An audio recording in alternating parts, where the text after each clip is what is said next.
kita memakai baju bagus, ya, pertama kita harus memahami dulu antara riya dengan syukur nikmat. Nabi kita yang mulia alaihi salatu wassalam yang mengajarkan kita untuk memakai pakaian yang bagus. Ya.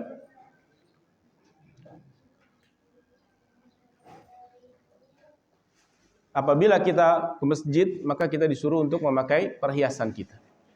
Ya. Ini dulu yang pertama. Bahwasanya jika kita memiliki nikmat,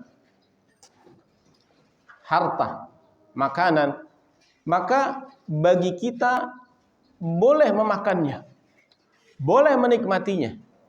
Karena memang Allah memberikan karunia kepada kita, bukan kepada yang lain. Maka bentuk syukur kita menggunakan nikmat tersebut kepada ketaatan. Misalkan diberikan kendaraan, baju bagus, ya, kita gunakan. Niat dalam hati kita bahwa kita ingin bersyukur kepada Allah Subhanahu wa taala. Bukankah keadaan seorang mukmin itu kondisinya cuma dua? Dapat nikmat, dapat ujian. Dapat nikmat, dapat ujian. Tidak lebih dari itu.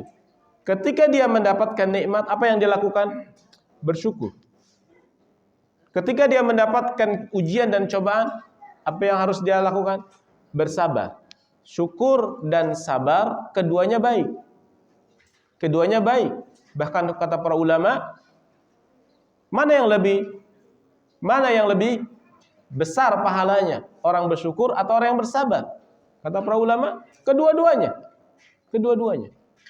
Orang yang bersabar ketika mendapat musibah, dia mendapatkan keutamaan. Dan orang yang bersyukur ketika mendapatkan nikmat, maka dia pun berpahala. Tinggal bagaimana keadaan kita. Ini yang pertama, berkaitan dengan masalah syukur. Dan syukur ini wajib. Ya, syukur ini wajib. Seperti Allah Subhanahu wa taala memerintahkan washkururi wala takfurun. Bersyukurlah kepadaku dan janganlah kalian kufur. La in syakartum lazidanakum wa la in kafartum min adzabil lasyadid. Kalau kita bersyukur akan ditambah nikmat. Keutamaan bersyukur, di antara bentuk bersyukur kepada Allah Subhanahu wa taala di antaranya adalah at-tahaddus bin nikmah. Menampakkan nikmat tersebut kepada kaum muslimin. Alhamdulillah, Allah memberikan karunia kepada saya, seakan-akan dia bicara baju yang bagus. Ini bentuk dia bersyukur. Ketika seorang mukmin memahami kaidah ini, sekarang kita balik kondisinya, jika ini keadaannya kepada orang lain, dia punya kendaraan bagus, saudara kita. Dia punya baju yang bagus, hasil yang halal, Masya Allah, dia belikan yang bagus. Bagaimana sikap kita? Tidak boleh iri kepadanya. Kenapa? Dia dalam bentuk bersyukur kepada Allah. Dia lagi beribadah kepada Allah. Adapun kita yang tidak diberikan karunia kepada Allah, tugas kita apa? Bersabar. Bukan hasad dan iri kepadanya. Ya. Oleh karena itu jika kita memahami ini, kita berjalan dalam rangkaian ibadah. Bukan karena ingin dipuji dan bukan karena ingin dilihat. Ini dulu harus dibenerin.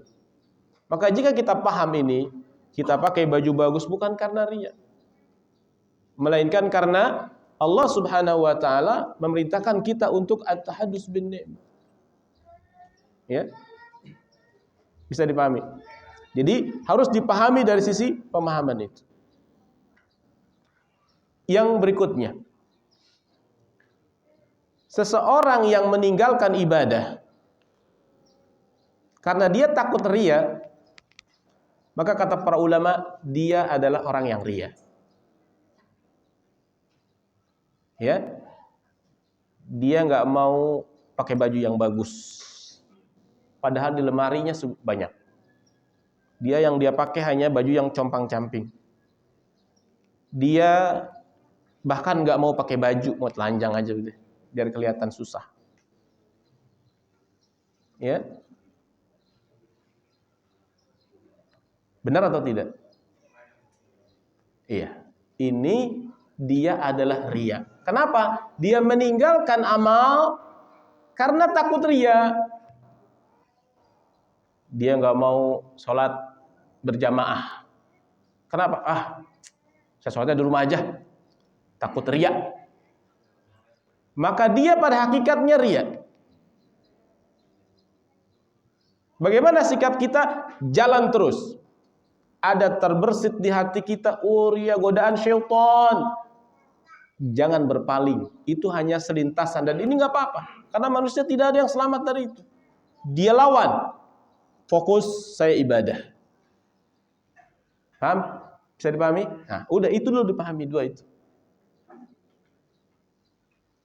Dan bersihkan tauhid, belajar tauhid berikutnya. Karena dengan belajar tauhid kita akan menjadi orang yang merdeka. Kenapa? Karena tauhid itu menjadikan kita hamba Allah. Apa sih hamba Allah? Budaknya Allah. Bahwa kita hanya tunduk kepada Dia, bukan tunduk kepada selainnya. Kita menjadi orang yang merdeka. Setiap langkah kita adalah halal dan haram. Setiap langkah kita adalah tinjauan syariat, bukan perasaan tetangga. Bukan takut dibilang A, dibilang B. Itu namanya orang ini budak manusia, budak makhluk. Dia tinggalkan perintah Allah hanya takut dibilang A, takut dibilang B. Berarti dia belum bertauhid. Justru tauhid mengajarkan kita orang yang merdeka di bumi ini. Karena kita lahir memang bukan dalam keadaan budak. Maka jangan memperbudak diri kita dengan budak-budak perasaan, budak-budak pemikiran. Ya, kita bebaskan, kita bersihkan riya. Riya kan menjadikan kita budak. Sebab kita beribadah harusnya untuk Allah, kita persembahkan untuk siapa? Untuk manusia. Kecil sekali. Ya, rendah sekali nikmat, niat kita. Ya, 3 poin itu mungkin bisa kita jalankan agar kita bisa terhindar dari riya. Yang terakhir adalah kita berdoa kepada Allah Subhanahu wa taala. Ya, sebab yang membolak-balikan hati siapa? Allah. Doa ketetapan hati. Ya muqallibal qulub, sabit qulubana ala dinik. Ya musarrifal qulub, sarif qulubana ila ta'atik. Minimal doa itu. Ya, Allahumma a'inni ala zikrika wa syukrika wa husni ibadatik. Doa itu.